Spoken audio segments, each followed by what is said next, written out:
hari igihe mu buzima abantu tugira kwikunda cyane gukabije. Iyo umuntu ageze kwikunda gukabije arireba ntarebe mugenzi we ngo amenye ko mugenzi we yambaye umubiri nk'uwo yambaye. Rero kumuba iruhande ni ukuzuza inshingano, kuzuza isezerano twagiranye. Oze ni impano ikomeye Imana yampaye. Njye mvuga ngo ni marayika murinzi.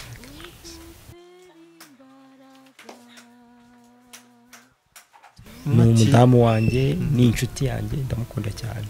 Buriya mwaka wakozemo mariage ranze bikunze, ese uje ureba album cyangwa video icyo gihe?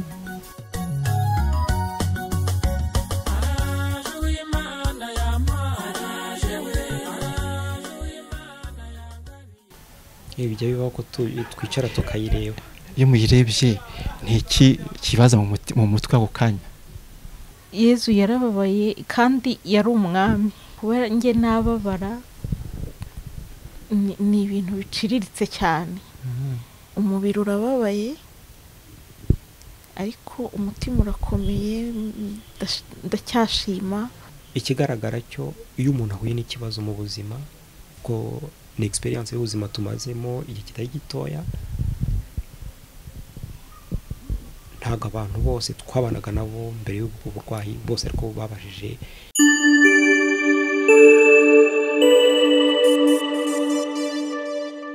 Inshuti bakunzi mudukurikira kuri YouTube channel Paroisse Saint Vincent Paruti Gikondo, twongeye kubasuhuza aho muri hose, tubifuriza kandi amahoro y'Imana.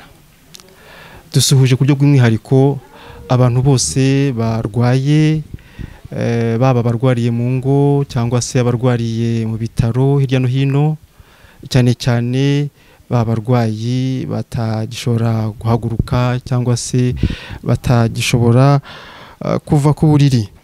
Dusuhuje kandi nanone ku buryo bw'umwihariko abarwaza babo, kuko tuzi akazi bakora, tubabwira tuti mukomere bavandimwe kandi muhumure.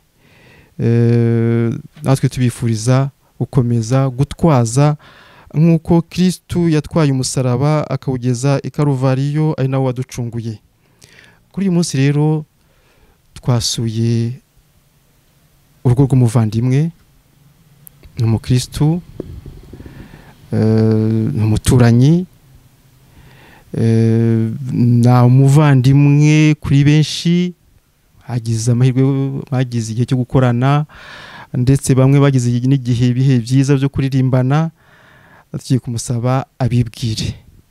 Murakoze kuma ijambo. Nibyo koko mwadusuye hano mu rugo, twabatumiye nk'umuryango. Nkaba nitwa Ndeze Manigaba Oze, nkaba ndi umukristo wa Paruwasi Gikondo Saint Vincent Paruti. Muri Paruwasi ya Gikondo nabaye umuririmbyi kandi ndacyariwe, ariko kubera impamvu zitandukanye z'ubuzima sinkibasha kwitabira cyane imirimo ya korali, kuko twagize ikibazo umudamu wanjye akarwara. Twaririmbaga muri korali twembi, korali Saint Vincent Paruti, ndirimbira muri Paruwasi ya Gikondo. Bwana Oze, uti nabaga kuri paruwasi none sinkibayo, sinkiboneka kubera ikibazo cy'uburwayi bw'umugore wanjye. Umugore wawe mwaririmbanaga muri korale, wadufasha kumenya neza ubwo burwayi, dore ko mwadutumiye mvuga ati muzatuganire kugira ngo n'abavandimwe batabonaga bibazaga aho mwagiye bamenye impamvu. Murakoze. Umurwayi ari madamu wanjye, uburwayi bwe bwatangiye mu mwaka wa 2014. Icyo gihe twivuje ahantu hatandukanye, ahabwa n'ubufasha bushoboka bwose, kuko nyuma muri 2015 baje kumubaga kubera ikibazo cy'uburwayi yari afite, agiramo agahenge k'umwaka umwe, ariko nyuma 2017 atangira kongera kugira ikintu cy'ububabare bukomeye. Nabwo turakomeza turivuza kugeza amagingo aya ngaya, ariko n'ubundi uburwayi bwakomeje gukura bituma ajya hasi, nyine ajya mu buriri. Uvuga ngo murwaza kuva icyo gihe kugera amagingo aya. turabona ukiri muto, ubwo burwayi bwaje mumaze igihe kingana kimwe mukoze isezerano ryo gushyingirwa? Uburwayi bwatangiye twakoze ubukwe mu mwaka wa 2013 nibwo twashyingiwe. Mu mwaka wa 2014 nyuma yo kubyara nibwo hatangiye kugaragara ibibazo bitoroshye mu buzima bwe, mu mubiri we. Turivuza nk'uko nayo maze kubikomozaho, baza kumubaga. Nyuma yo kubagwa yagizemo agahenge, ariko agahenge kaba k'igihe gitoya, kuko uburwayi bwongeye bubyukana imbaraga. Nyuma buza no kumushyira hasi, nyine bumushyira mu buriri. Kugeza ubu ntitwavuga ko tutabonye ubuvuzi twarwara, ko ntabwo ubuvuzi bwakijije uburwayi bwe, ko yaza kuba yarakize ntaba akiri mu buriri. Nyuma y'umwaka umwe wa mariage umufasha wawe ararwaye. Nyuma y'umwaka umwe mubonye umwana, umufasha wawe ararwaye. Nk'umugabo ubwo watangiye gutekereza ute mu by'amarangamutima? Ese wari uzi ko bizagera kure, cyangwa nawe wagiye utungurwa n'ukuntu indwara yagendaga irusha gukomera, abaganga bakavura ariko bikanga ntihagire ikigabanuka? Wabyifashe mute mu ntangiriro? Mu ntangiriro uburwayi bugitangira, uburwayi iyo buje mu busa ibisanzwe buratungurana, ntabwo buza umuntu yabwitewe, kuko ntabwo buteguza. Bwaradutunguye, mu bushobozi bwe dufite tugerageza kumuvuza, ariko muri uko kumuvuza n'ubundi twateshutse ku nshingano zo kuba abakristo. Uburwayi twabweretse Imana, tukarushaho gusenga, kuko icyo gihe twabufashe nk'aho ari umusaraba. Kuko umusaraba uje, umuntu arawakira, ntabwo umusaraba umuntu awujugunye cyangwa awuhunge. Twarabyakiriye, tubana nabyo kugeza umunsi wa none. Twabifashe nk'umusaraba, twarabyakiriye kuva icyo gihe kugeza none imyaka ibaye 10. Twavuga ko imyaka ibaye 10. Gusa kuva 2014 kugera nko muri 2018 yabashaga kujya mu kazi, agakora, akagenda no mu nshingano zisanzwe zo mu buzima bw'abashakanye, kwita ku rugo, nabyo abishobora. Ariko guhera nyuma y'umwaka wa 2019 nibwo intege z'umubiri zabaye nkeya, kugeza ubwo nta kintu kigaragara gikomeye yabashaga kuba yakora gisaba imbaraga z'amaboko. Birumvikana ati ni umusaraba, kandi buri muntu agira agasaraba ke. Ubwo se umusaraba wawe, umusaraba w'urugo n'ubukristu, wumva ugenda urushaho kuremerera ku buryo wavuga uti Nyagasani nkize uyu musaraba, Nyagasani nyorohereza umusaraba? Mu bukristu bwawe iyo usenga isengesho urijyana hehe?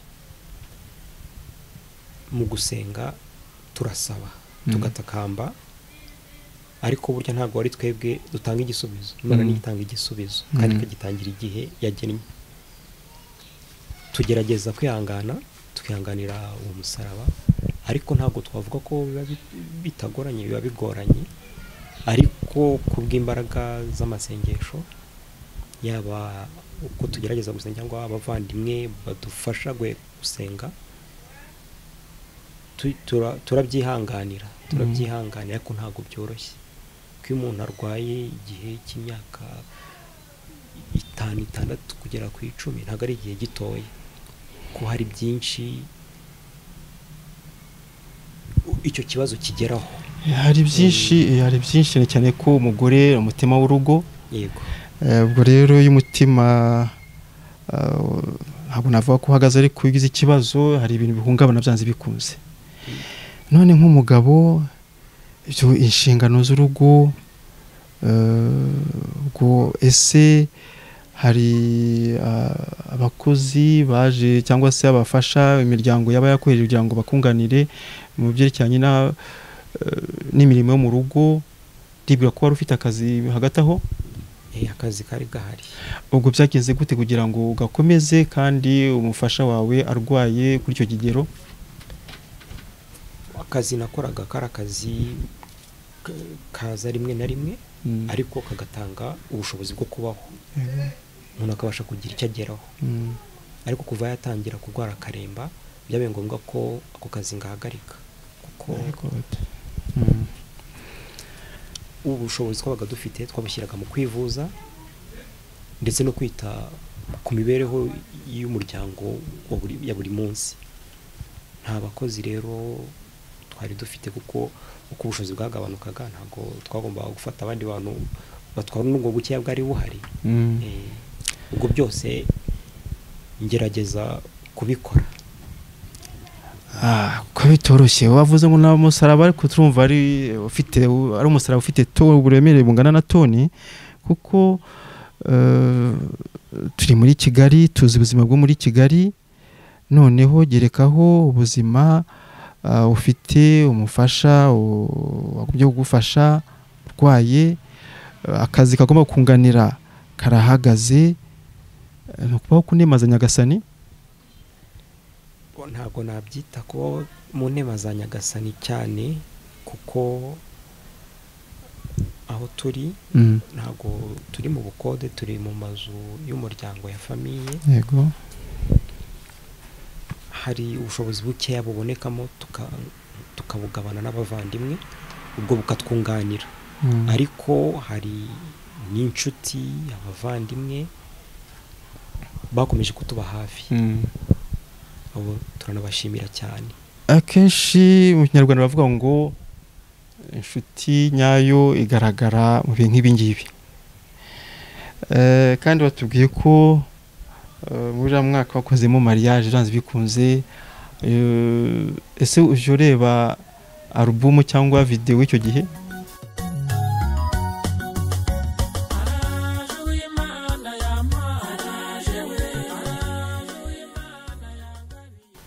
Bijya bibaho ko twicara tukayireba. Iyo muyirebye ni iki kibaza mu mutwe ako kanya? Iyo tuyirebye hari ibyishimo bigaruka, ibyishimo by'uko Imana yaduhuje. Imana ikaduha gukundana, kandi ikaduha no kugera ku munsi wo gukora ubukwe, duha n'isakramento ryo gushyingirwa. Bageni bahire, murakaza neza, kandi tubifurije umunsi mwiza. Muje mu ngoro y'Imana guhana isakramento ryo gushyingirwa. Kiliziya umuryango w'Imana ibakiranye urukundo. Icyo gihe rero iyo turimo turareba ayo mafoto cyangwa se iyo video y'ubukwe, biduteye ishema yuko ibyo twasezeranye icyo gihe mu mwaka wa 2013 n'uyu munsi iryo sezerano ryacu Imana yadufashije kurikomeraho, tutitaye ku bibazo bitandukanye by'ubuzima, cyane cyane icyo cy'uburwayi cyajemo. Amasezerano y'abashakanye hari aho bagira bati kanaka akira impeta mwambitse n'ikimenyetso cy'urukundo mudahemuka dusezeranye. Hanyuma bakaba bati wa muzima cyangwa urwaye ku buryo nzawukunda kandi nzakubaha iteka ryose kugeza gupfa. Iyo ugeze aho ngaho waba muzima cyangwa urwaye, wareba iyo videwo cyangwa se ukabizirikanishiriza amagambo nk'ayo, ayo magambo uburemere bwumva gute ubu ngubu? Ubwumva nk'uko wabyumvaga mbere ya mariage cyangwa cyagiye mwiteguraga gushyingirwa, waba muzima cyangwa urwaye? Ayo ni amagambo akomeye. Akenshi na kenshi mu gihe cyo gushyingirwa cyangwa se mu gihe abantu baba bitegura, cyangwa se nk'abakristu cyangwa se nk'abantu tugira inshuti zikora ubukwe, tukajya mu misa tukumva abantu bavuga ayo magambo. Akenshi na kenshi rero hari igihe uburemere bwayo tutabwumva uko buri.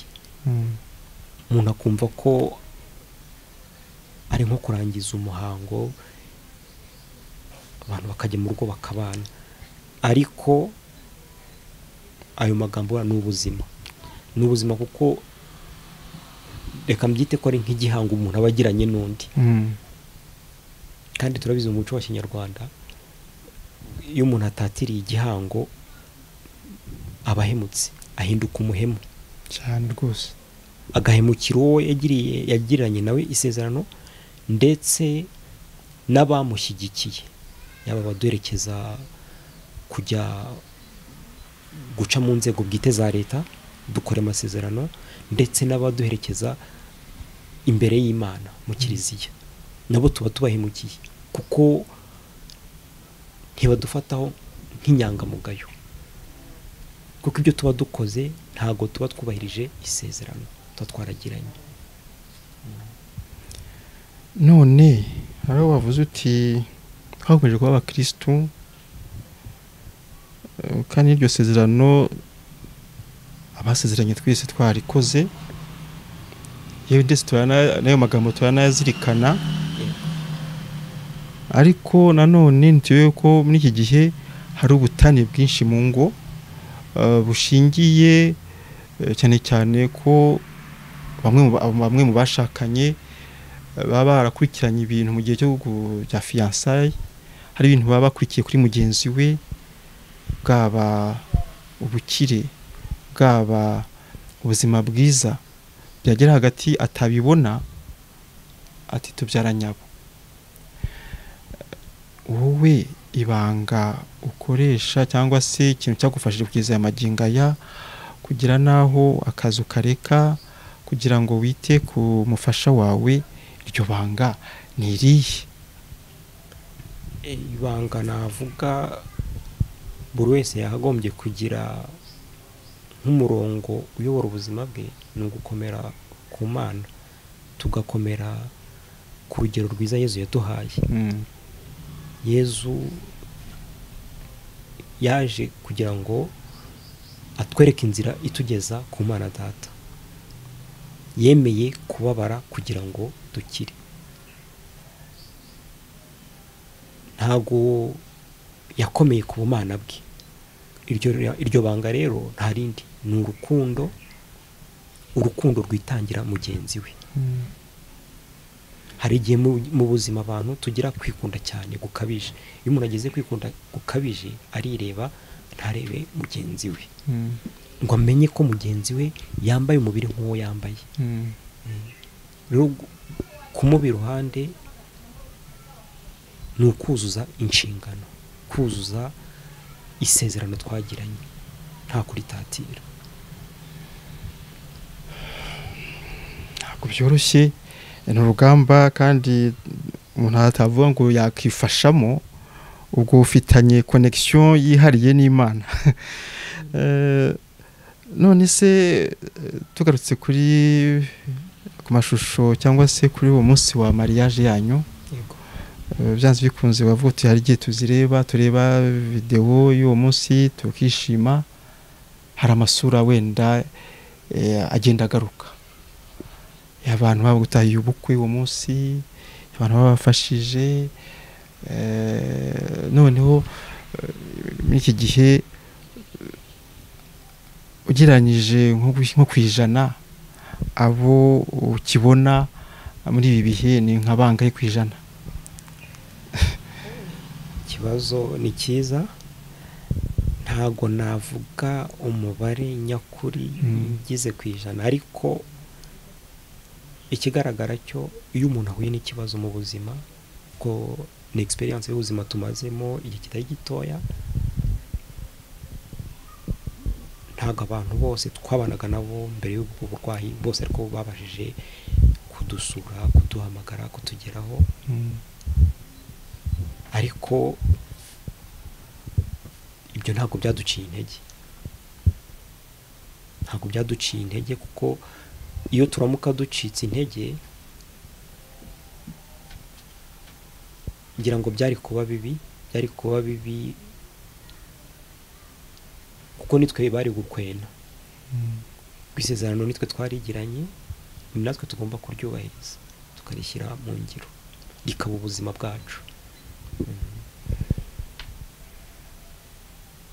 Mugiye kubera abandi inyigisho, kuko abenshi dutinya imisaraba nk'iyi ngiyi, hagira igikomye tukitaza, ariko wowe uravuga ati ni igihango twagiranye ugakomeza. Wavuze ko mujya musenga, hari igihe nk'umufasha cyangwa umubyeyi iyo murwariye kirekire akavuga ati nere kukurushya genda gukora ibindi, ese madamu wawe ntaharagira avuga ati sheri, wenda wazashakishije wenda undi mufasha kugira ngo wenda acyari muto urebe byose? Ibyo mu buzima tumaze igihe tubanamo ntabwo byigeze bitekereza. Nkeka ko icyatumye wenda ibyo bintu atabitekereza ari uko nakomeje kumwereka ubudahemuka, nkamuba hafi mu buzima bwa buri munsi muri ibyo bibazo byose. Umuntu atekereza ibyo ngibyo ari uko uwo babana abona wenda atamwitaho, atamureba ngo attention akeneye ayimuhe. Tugerageje gushushanya nk'umunsi, imirimo y'umunsi guhera mu gitondo kujya ku mugoroba, activité, ibikorwa byawe ni ibihe muri iki gihe? Muri iki gihe ibikorwa byanjye ko kenshi mba ndi hano mu rugo nanareba ibirebana na hano mu rugo muri rusange, ko dufite umwana wiga ageze mu mwaka wa 4.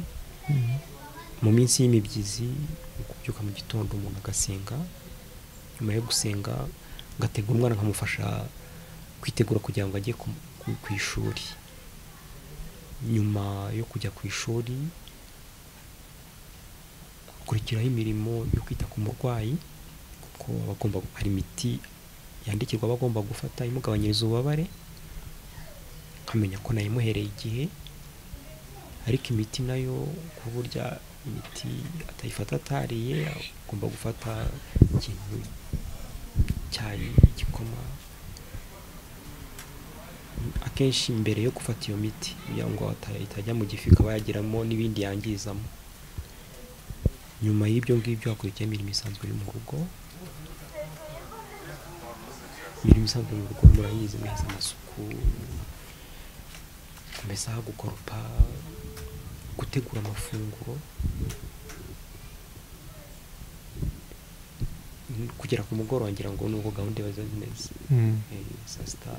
Saa kenshi akaba ari ugusenga Jerusi mugafatanya. Yego. None twabonye utuyanye n'abantu hano karitsiye ituwe, abaturanyi babivuga gute?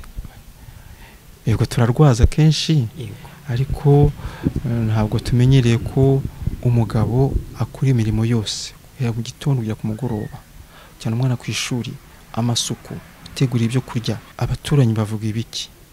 Nta kintu kiba kijya kikugwa mu gutwi cyo baba kuvugaho cyangwa ntabwo byabura. Abantu akenshi bibaza uburyo mbasha kwitwara muri ibyo byose, nkita ku muryango. Akenshi bavuga ko ari gake umuntu ashobora kwihanganira mugenzi we iyo yarwaye akagira uburwayi bukomeye anamara n'igihe. Abenshi dutungurwa nuko ikintu cya mbere bakora ari uguhita babata bakigendera, naho wowe wamukomeyeho bakagerageza kumbwira ati komereza aho ngaho, nyuma y'uru rugamba hari ingororano. nawe urayizeye? ndabyizeye cyane. Tukuretse ku muryango, yego, abantu ufite umuryango? mfite abavandimwe, Yego. kaba n'ababyeyi b'umuryango mugari. Umuryango mugari ni uwuhe? Mfite ba data wacu, Yego. mfite ba mama wacu, barahari. Baje babasura? Yego, baradusura. Akenshi imiryango, ku muryango wa madamu afite n'abavandimwe ndetse afite na mama w'umubyara. we ntangiye vuga nti abenshi mu muryango ikibazo kivutse nk'iki ngiki usanga umuryango bava kujya mu gutwi n'ikibo bavuga. Twumvise ibyo abaturanyi bavuga n'ikibo nk'umuryango bavuga. Muri rusange baratwihanganisha kuko ubu burwayi bavuga ko ari ikigeragezo, ari umusaraba, ko kimaze igihe. Akenshi usanga ku miryango yaba ku ruhande rwa madamu cyangwa se ku ruhande rwanjye, hari abenshi usanga bajya mu masengesho, bajya mu rugendo nyobokamana nk'abajya i Kibeho, ugasanga baraduhetse muri iryo sengesho. Abajya na Mugongo bakaduheka mu isengesho, abajya mu Ruhango bakaduheka mu isengesho.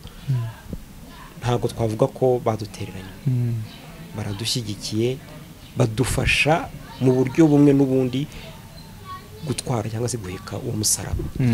Tugarutse kuri cyagiye mumaze imyaka 2013 2014, bifite imyaka ifite ikivuze, mariage, naissance y'umwana, hanyuma n'intangiriro y'uburwayi y'uru rugendo. Nubwo hagati aho wavuze ati byakomeye cyane muri 2019 2018, ariko ibyo byose urugamba rwari rwatangiye.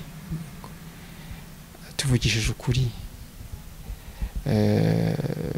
batubwiye ko wavuye no ku kazi, waretse akazi,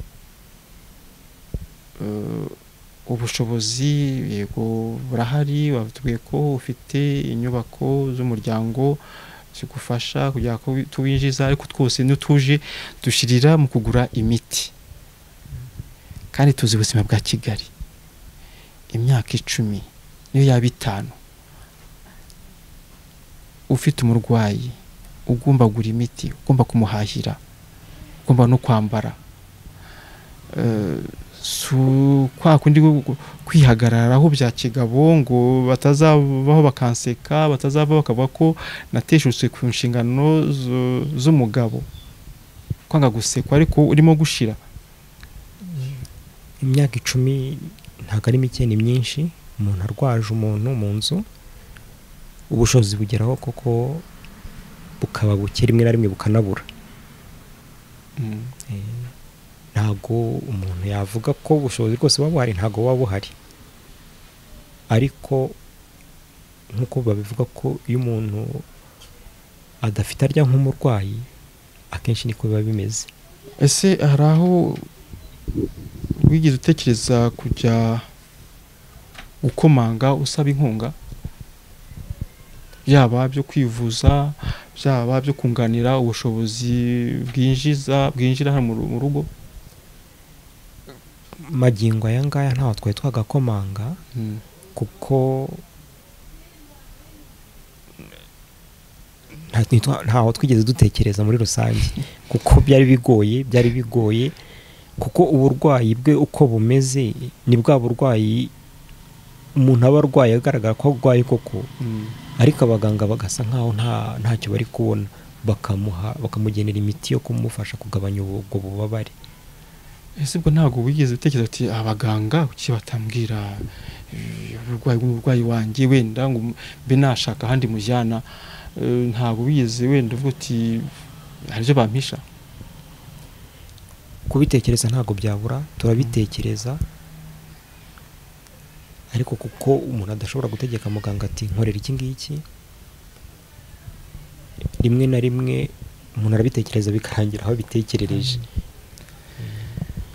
Dutekereza ko muganga mu nshingano ze iyo abona umurwayi atagishoboye kumwitaho amwohereza ku rwego rwisumbuye cyangwa se ikibazo cye akakimenyesha abamukuriye nawe. Iyo atabikoze rero twe ntabwo tuba tuzi icyo twakora, kuko n'urwo rwego rundi ntabwo ushobora kujya kurwiyambaza kuko izo nzego ziba zihari, ariko ntiwarwiyambaza muganga atafashe icyo cyemezo.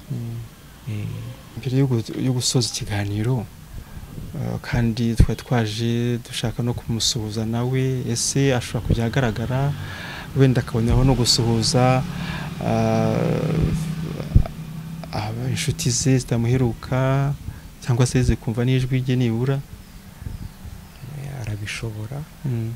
Reka ngende mufashe musindagize agere hano abashe gusuhuza ko mubivuze inshuti ze, abavandimwe n'abandi bantu wenda bakoranye batamuheruka.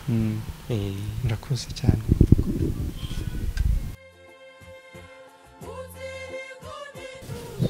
Yego.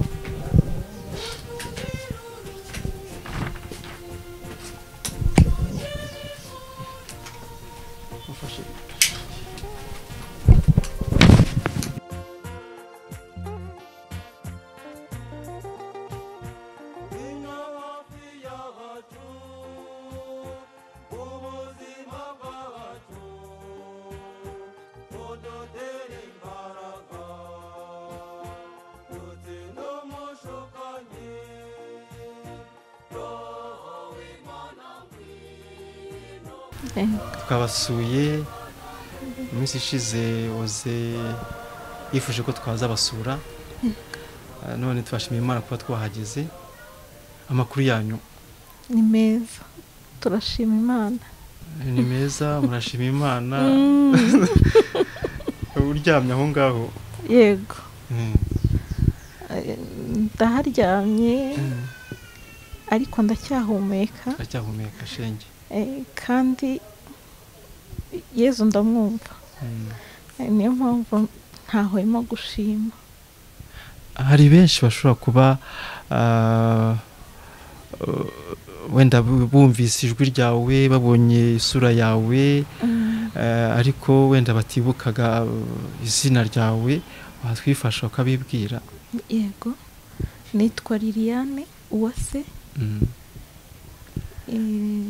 ntuye hano Gikondo Sejemu. Mbere y'uko ndwara naririmbaga muri korali Sevensa Paroti, n'ubu nyibarizwamo nubwo ntayiherukamo. Ndi umukristo w'Igikondo kuva mvutse, ndumva ari ibyo. Liliane rero umuntu akurebye ku isura rwose ndakurahiye ntabwo yavuga ati dore umurwayi wapi. Uri muri korali, muri ibyo akora igihe cyose aririmba, kandi ngo uririmbye neza abasenze neza. Abasenze kabiri. Hari akaririmbo waba ukibuka? Yego, turi mu gisibo ariko. Turi mu gisibo, hari izo tutaririmba. Yego. Wavuze ngo urashima Imana, urajya kwigarukaho urashima Imana. no mu sengesho urashima Imana yego nicyo mperaho. ni sengesho ukunda kuvuga ngo ridusangize? Nkunda kuvuga, nkunda guhera kuri dawe uri mu ijuru, ubundi nkakurikizaho amasengesho ya Roho Mutagatifu, nkabwira Imana icyo numva kindi ku mutima, ntangira nyishima, kuko isaha iyo ari yose watungura umuntu uko yaba ameze kose, ibyo yaba ari gucamo byose, burya ntiyabura icyo ashima Imana, biba bihari byinshi. Ndayishima, narangiza nkayibwira uko niyumva, nkayisaba gukomeza kumba hafi, nkasabira n'abandi barwayi, kuko ndabatekereza cyane. Yego, nkayitura n'urugo rwacu, bikomeze kudukomeza, ntituzateshuke kwisezerano. Akarimbo dutera wenda Roho Mutagatifu nakahe? Roho Mutagatifu yego, ndayitera turafatanya. Roho w'Imana ngwino, Roho w'Imana ngwino, Roho w'Imana ngwino, ngwino tuyobore, ngwino twiyoborere mu nzira igana ijuru, udutera imbaraga tunogera Imana. Roho w'Imana ngwino, Roho w'Imana ngwino, Roho w'Imana ngwino, ngwino tuyobore. Wow, ijwi riracyari ryarindi. Numvise na basse ya Oze rwose ibarimbaga muri basse hajya. Kandi ngo muracyabarizwa muri korali Sevesa Paroti. Yego. Ni bitangaza, ntabwo bisanzwe kubona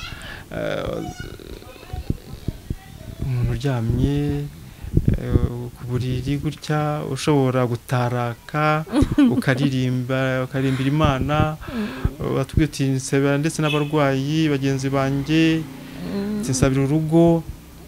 Yego. Tugarutse rero kuri ubu burwayi bwanyu, bumaze igihe ingana iki?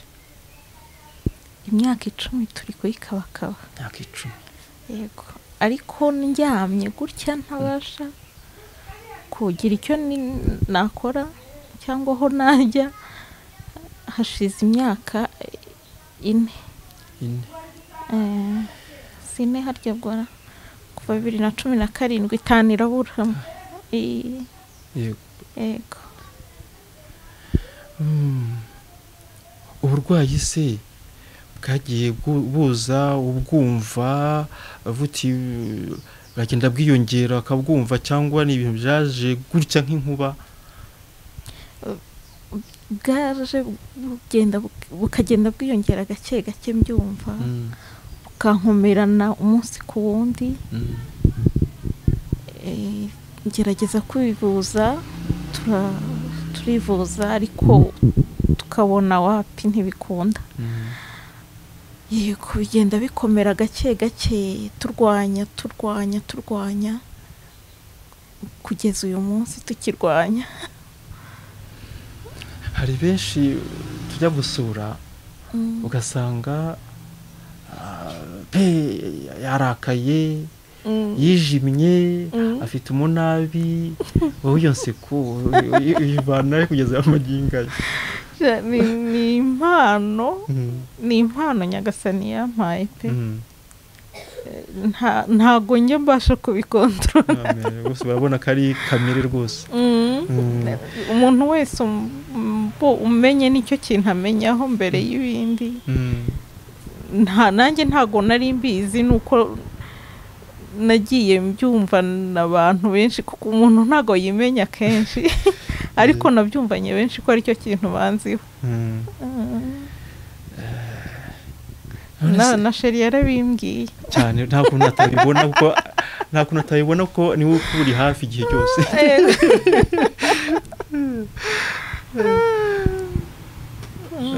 None se mushya mugira umwanya muri aha ngaha uretse muhugira ku duki? Iyo turi hano muhugira ku duki? Iyo turi hano rero ubusanzwe amasaha yose ndaribwa pe, mba mugiye mu bubabare ariko turaganira tukavuga nkababwira ndumva byanze, noneho batikomera Nyagasani muracyari kumwe. Ubundi nagira agahenge ntindumva ngize agahenge hakaba ubwo turirimba tugashyiramo nk'indirimbo tukaririmba, mbese tubaho dukora ibintu bitandukanye, turaririmba turaganira turasenga iyo bishobotse kuko akenshi aba yiruka muri twinshi, ariko aho bishobokeye hose turahuza tugasenga. Mbega nta rungu kereka iyo ndi mu bubabare bwinshi cyane, ariko nabwo nta kwiheba kuba guhari, nakaba kanyuzemo shenge. None se buriya mu gihe cy'ububabare nabwo urataraka cyangwa ntabwo uza kwitotombera Imana?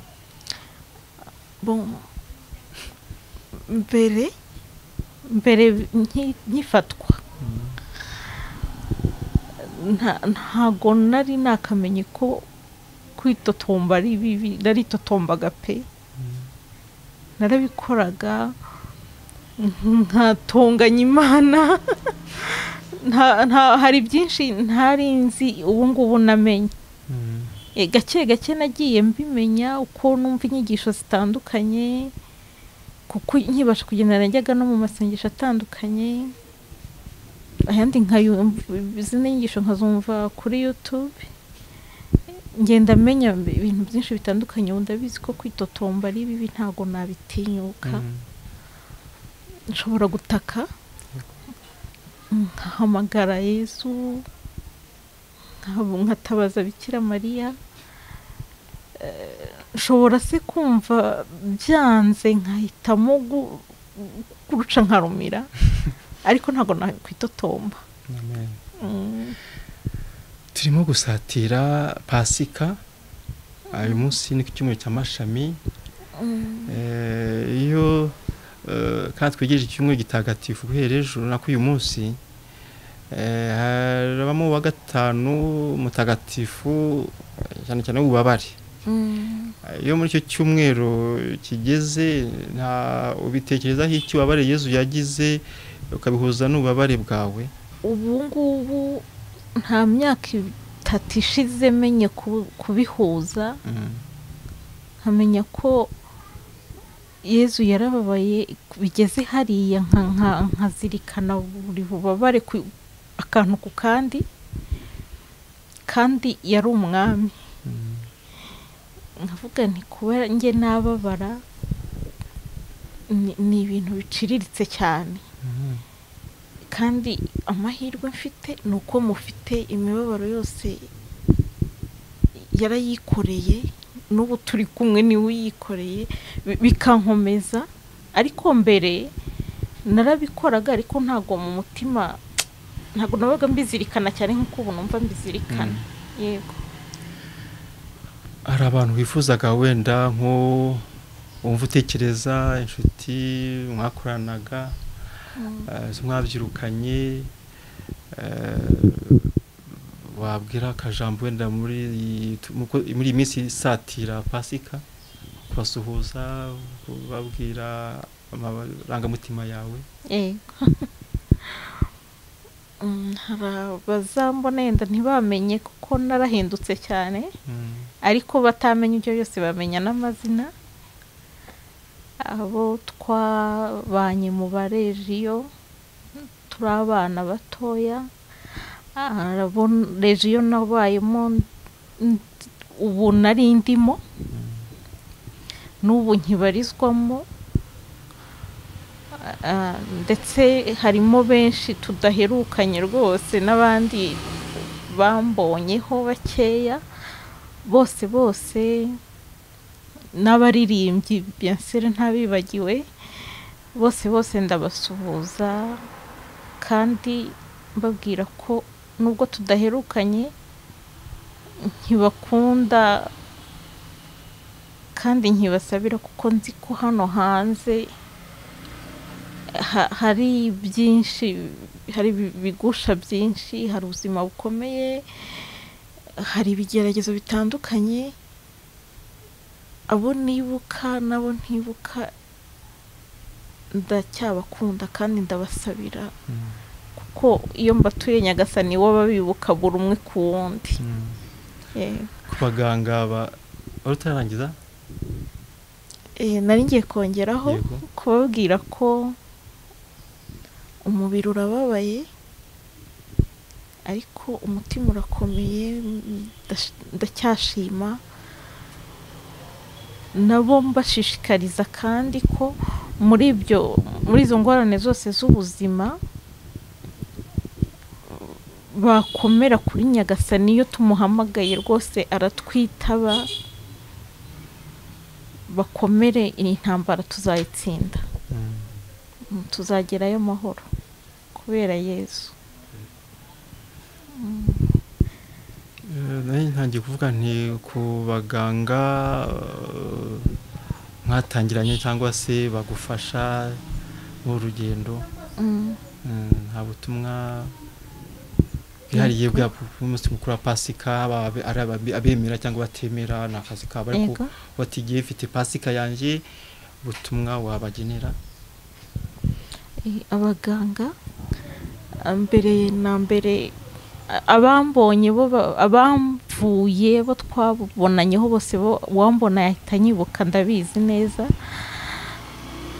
Mbere na mbere ndabaramutsa mu izina rya Yezu. Ikindi ndabakomeza mu murimo utoroshye bakora, kuko bahura n'abantu bafite ibibazo bitandukanye n'amarangamutima atoroshye, bakora akazi gakomeye cyane. Mbashishikariza kujya barushaho gusaba imbaraga Nyagasani kuko arazitanga, kandi umwuga bakora ni umwuga w'umugisha uzabaherekeza mpaka kugeza ku iherezo ryabo. Hari umuganga ku by'umwihariko ntari buvuge izina, ni umukristo gatolika, niwe n'ubu ngubu ukinkurikirana. Mbere na mbere ndamushimira kuko yakurikiranye umubiri agakurikirana na roho kandi atari akazi ke. Ndamushimira kuko afite impano ifasha abarwayi benshi bagenda barwaye indwara z'umubiri ariko ziterwa n'izo bafite mu mutima. Nagiye mbabonayo kenshi, nawe hari abo yambwiye ibyo bintu, ndabimushimira pe, kandi mubwira ngo kuraje. Ni umuganga unakuze ariko aracyakora rwose nk'umuntu w'umusore. ndamubwira nti kuraje, Nyagasani muri kumwe, komeza inzira watangiye. Merci. Hanyuma abashakanye akajambo wabwira bwana wawe Oze? Oze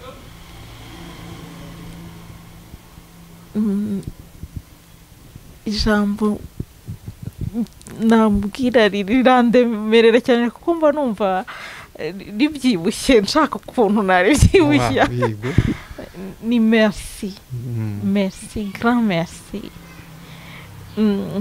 kuko ni impano ikomeye Imana yampaye. njye mvuga ngo ni marayika murinzi.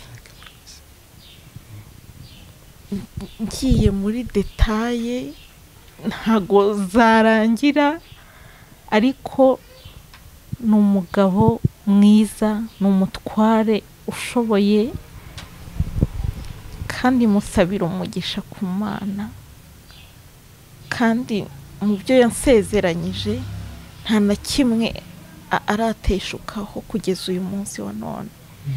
Ndetse n'ibyo ntakekaga ko yakwihanganira yarabyihanganiye. Ntago njye menya ukuntu namuvuga, ariko Nyagasani azamuha ishimwe akwiye. Bwana Oze, turimo kugana ku musozo. Byanze bikunze nawe hari amarangamutima wavuga, haba ku nshuti zawe mwakoranaga, mwaririmbanaga muri korale, nako mukiri kumwe, nk'uko mwabyemeje muracyari kumwe. N'uyu mwanya wenda bagira icyo babwira. Nanjye ndashimira bikuye ku mutima abavandimwe, inshuti bo muri korali Saint Vincent Paroti, ntibahwema kutugaragariza urukundo, ubuvandimwe dukomora kuri Kristo Yezu. Ni byinshi badufashamo bitandukanye, cyane cyane isengesho dushidikanya ko baduheka mu isengesho rya buri munsi, isengesho rya buri uko korali ihuye.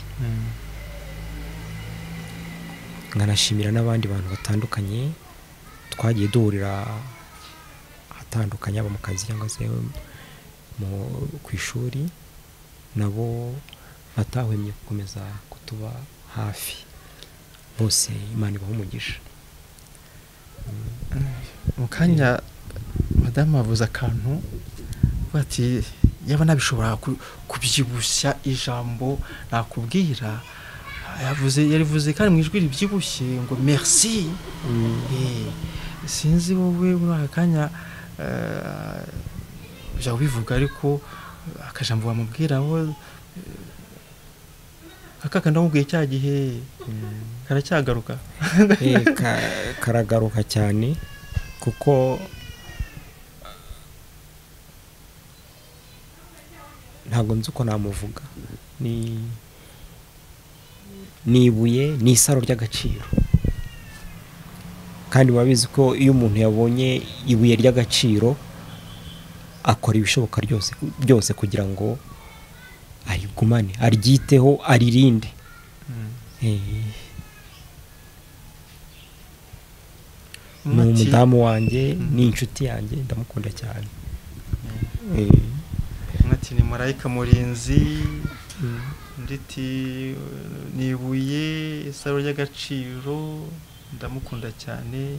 Mbere yo gusoza, tugarutse ku burwayi bwanyu, natubwiye ko umaze gushimira abaganga bagufashije, ndetse no gukurikirana ku buryo bw'umubiri ndetse n'ubwa roho. Niba atari ibanga,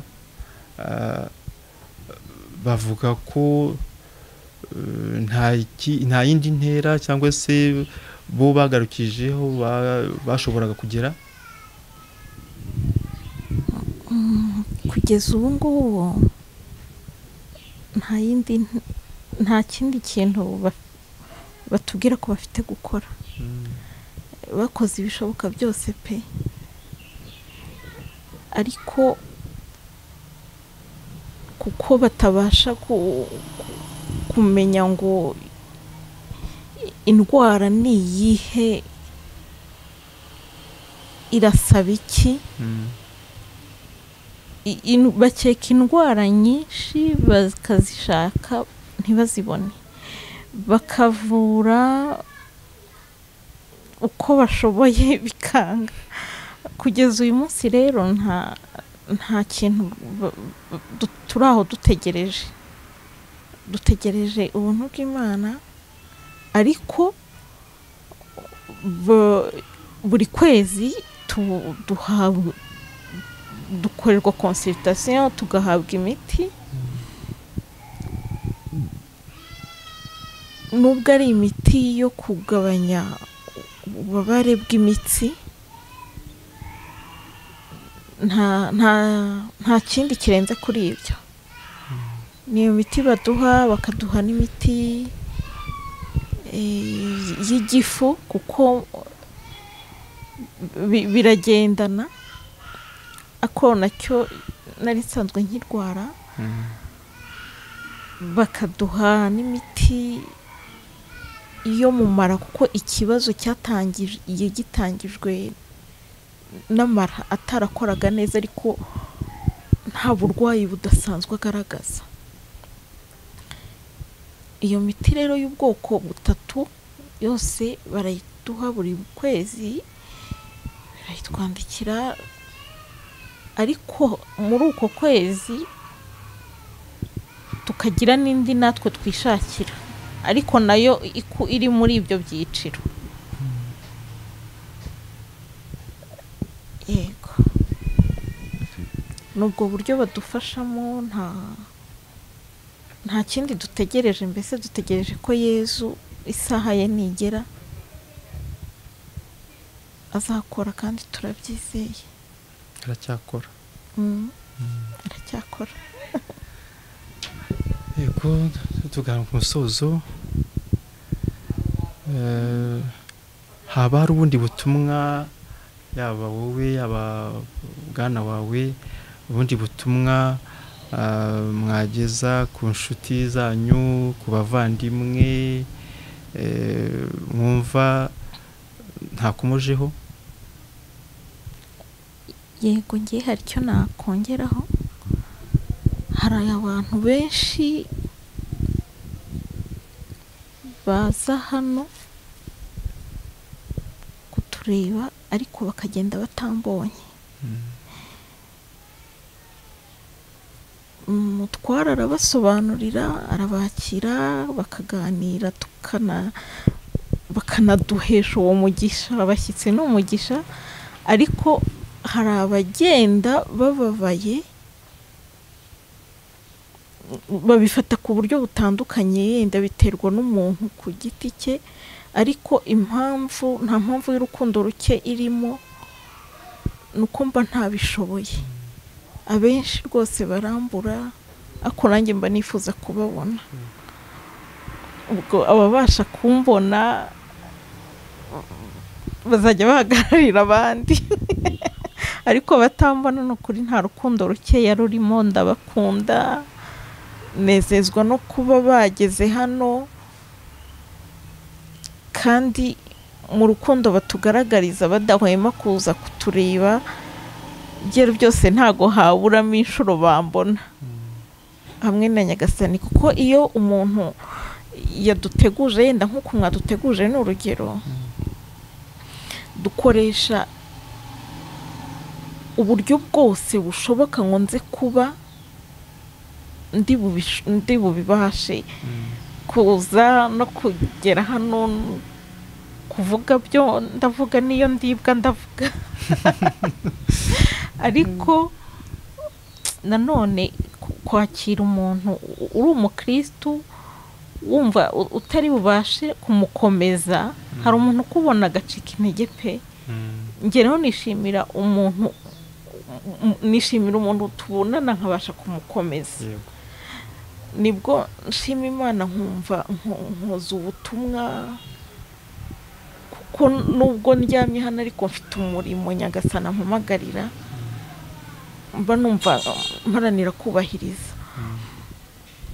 Ubwo rero muri ubwo buryo dukoresha, haba harimo imiti tubarira ku masaha.